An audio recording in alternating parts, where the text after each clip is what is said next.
Okay, picture this. It's 3 a.m. You're sitting all alone in your room, the house is completely dead silent, and the only thing illuminating your face is the glaring blue light from your smartphone. You're staring at your bank balance, or maybe you're just agonizing over an investment that's been giving you intense anxiety for months now. There's this heavy, sinking feeling in your chest, a crazy mix of fear and confusion, and you ask yourself the exact same question we literally all ask at some point. Am I doing the right thing here, or am I making the biggest financial mistake of my life? Well, welcome to this explainer. Let's just dive right into this, because the very first thing you need to realize is that money, it isn't a math test. It is a deeply psychological game. Seriously, think about what you're actually feeling in that 3 a.m. moment. Because you look around, right? And you see one person throwing their entire life savings into the stock market, another person buying up real estate, and someone else just hoarding cash in a low-yield savings account.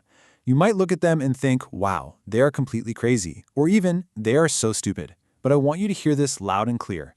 Your financial anxiety is completely valid, and those mistakes you think you've made, they don't make you crazy. They just make you human. And this really gets to the heart of it. Traditional financial advice tends to treat money like it's just a giant spreadsheet.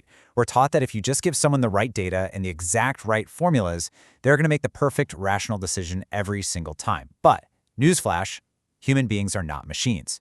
Our financial decisions aren't driven by pure mathematics, they are absolutely driven by psychology. They're driven by our personal history, our deep-seated fears, and our wildly unpredictable emotions.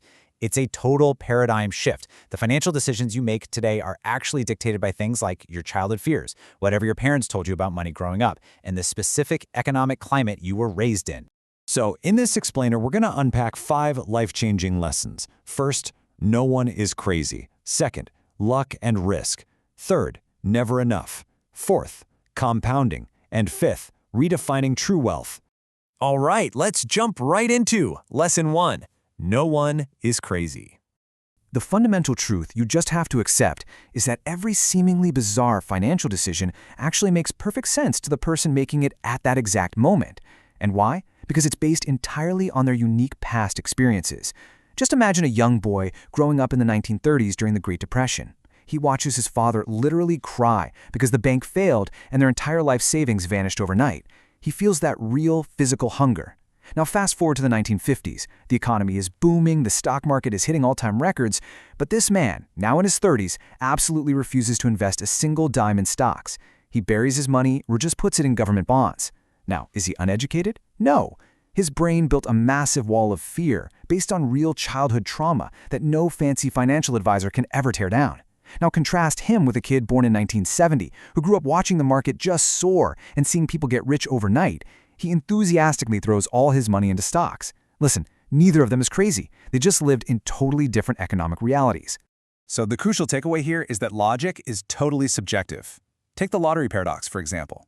Every single year, people living in severe poverty spend billions of dollars on lottery tickets. Mathematically speaking, it is arguably the worst decision in the world. Financial experts just laugh and say, well, this is exactly why they stay poor. But hang on, look at it through their psychological lens. That person is likely working a job they hate, living paycheck to paycheck, knowing deep down they can probably never afford a big house or a fancy vacation. So when they buy that ticket, they aren't trying to solve a math equation, they are literally purchasing a dream. For just a few dollars, they buy a fleeting moment of hope that they just can't access through their normal daily lives. Psychologically, it actually makes perfect sense to them. Okay, moving on to Lesson 2, luck and risk. We all absolutely love to believe that we are the sole architects of our own destiny.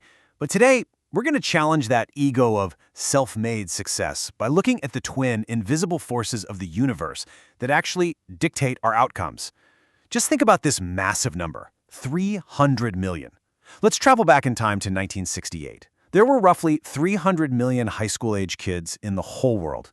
About 3 million of them lived in the US. Only about 5,000 lived in the Seattle area, and a mere 300 attended Lakeside School, which, insanely, was one of the only high schools in the entire world that actually had a computer at the time. One of those 300 kids was a 13-year-old named Bill Gates.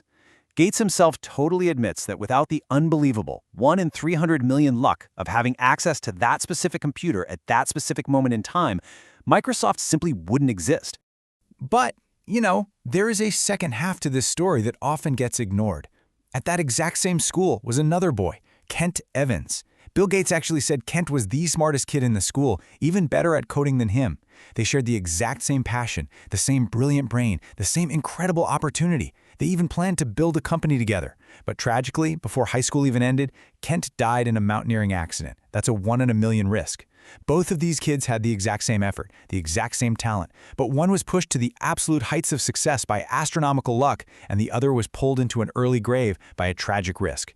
We simply cannot judge financial outcomes purely on effort, because luck and risk, they are always playing a hidden hand. Which brings us to lesson 3, never enough. Let's examine what I like to call the disease of more and the incredibly toxic trap of social comparison. This trap destroys even the absolute smartest, most successful minds on the planet. The tragic case of Rajat Gupta perfectly summarizes this whole idea. Born an orphan in India, Gupta built a truly staggering career. He went to Harvard, became the global head of McKinsey, and even sat on the board of Goldman Sachs. By 2008, he was personally worth $100 million. I mean, that is generational wealth.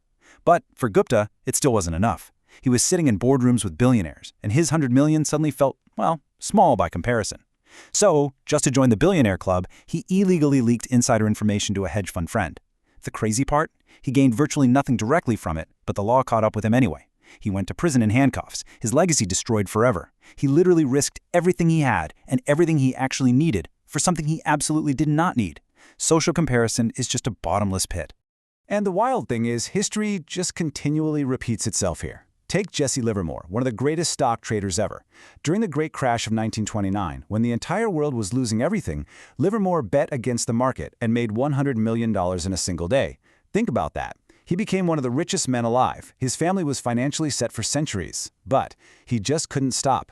He started thinking he was some sort of market god. He kept taking massive, totally unnecessary risks, eventually lost every single penny, went hopelessly into debt, and tragically ended his own life. The lesson here? Even if you manage to beat the market, not knowing when to just stop will inevitably destroy you. So I want to ask you directly right now, what is your enough number? You really have to draw a hard line in your own mind. What is the baseline of wealth you actually need, where you no longer have to risk your peace of mind, your family time, your self-respect, and your freedom just to get more? Risking what is literally priceless to you just to get a few extra dollars so you can impress people you don't even like? That's a fool's game. You've got to define your enough. All right, lesson 4, compounding. This right here is the invisible, exponential magic that Albert Einstein famously called the eighth wonder of the world. It is the absolute core secret to building immense wealth, yet it perfectly illustrates exactly why our brains fail so hard at understanding compounding. Let's do a thought experiment. If I offer you $1 million in cold hard cash right now, or a single penny that doubles every day for 30 days, most people take the million. Why? Because human brains just naturally think linearly. Look at day 10. That doubling penny is only worth $5.12. You'd feel like a total idiot for not taking the million. Psychologists actually call this the valley of disappointment. This is exactly where most people quit investing because, frankly, it's boring and they don't see immediate results. But keep going. Look at day 20. It's just over $5,000, still way behind the million. But if you don't interrupt it, if you just let it ride, by day 30, the exponential explosion finally happens, and that little penny is worth over $10 million. And you know, this is Warren Buffett's real secret. We always celebrate his incredible intelligence and his stock-picking ability, but his absolute truest genius? It's just time. He made his very first investment when he was 10 years old. The vast majority of his staggering net worth actually came after his 65th birthday. It wasn't just that he was the smartest guy in the room, it was that he gave compounding decades of completely uninterrupted time to work its magic. So the actual process here is super simple, but psychologically, it is incredibly difficult to pull off. 1. Start early. 2. Stay disciplined. And 3. Never interrupt it. The single biggest risk in wealth building actually isn't a massive market crash. It's you losing your patience, quitting on day 10 when it's boring, and breaking that magic chain of compounding. But here is a pretty brutal paradox you've got to understand. Getting wealthy and staying wealthy, they require completely opposite mindsets. Getting wealthy requires you to take risks, to be relentlessly optimistic, and to really put yourself out there.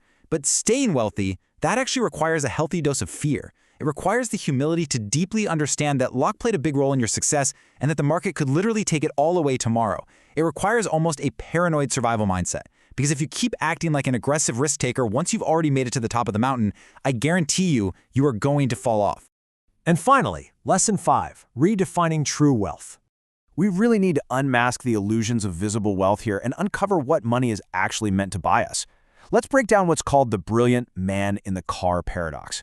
When you see a $300,000 Ferrari roaring down the street, the guy driving it is probably thinking, wow, everyone is looking at me, everyone respects me, I am literally the king of the road. But here's the crushing psychological truth. No one actually cares about the driver. People on the street are just staring at the car, imagining themselves sitting in the driver's seat. You can spend an absolute fortune buying things just to get respect from others, but people just end up using your stuff as props in their own personal fantasies. You, the driver, remain completely invisible to them. And this perfectly highlights the huge difference between being rich and being truly wealthy. Richness is loud, right? It's highly visible spending, it's fast cars, it's massive houses. But wealth is inherently quiet. It's invisible. Wealth is the money you decided not to spend. Take Richard Fiscone, an elite Harvard-educated banker who lived this massive, loud, totally debt-fueled lifestyle. When the 2008 financial crisis hit, his income completely stopped and he went totally bankrupt. Now contrast him with a guy named Ronald Read. Ronald was a janitor who spent 25 years pumping gas and sweeping floors. He lived a super quiet life, literally wore a jacket held together with safety pins, and just secretly invested his meager savings over decades. When he died, the world was absolutely shocked to learn that this humble janitor had an invisible, compounding fortune of $8 million. Fiscone had richness, but Read, he had actual wealth. Because ultimately, guys, the end goal isn't just buying more stuff. The absolute highest dividend that money can ever pay you is the ability to control your own time. Money's greatest value is buying you the ultimate freedom to wake up every single morning and say, I can do whatever I want today. It's having enough of a financial buffer that you can actually walk away from a terribly toxic boss, spend real time with your kids, and just live life strictly on your own terms. That level of freedom, that is the ultimate luxury. So I want to end this explainer with a really provocative question for you to chew on.